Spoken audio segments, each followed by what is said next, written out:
Advocates calling for the city to buy the Lemay Forest wanted to show members of the public what is at stake.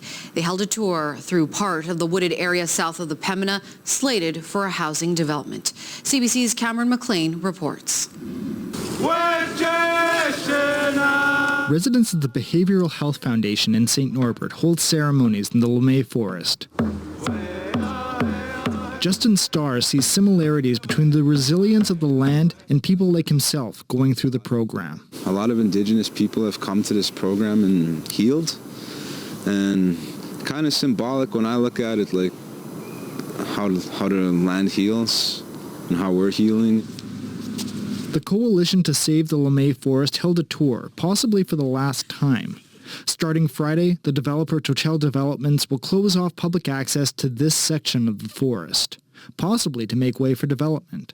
Curtis Alexson is also a resident at the foundation. It would be sad to see all these trees and all the wildlife to be gone. It makes my heart hurt a little bit to hear that he wants to do that. Philip Mayotte is a historian of St. Norbert. He likes to walk through the Lemay Forest dressed in traditional voyageur clothing. To me, it just gives me a sense of the history and the heritage of the nature in this area.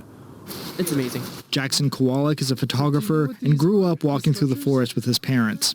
He fears the impact that a housing development could have on the wildlife. Where will the wildlife go? That's one of my biggest concerns. They won't have a home. We are their voices right now, and they don't have a voice. A motion was made earlier this month to negotiate a purchase price for the land in order to save it from potential development. The Property and Development Committee held off on a vote until a city report about the forest is delivered in January. Cameron McLean, CBC News, Winnipeg.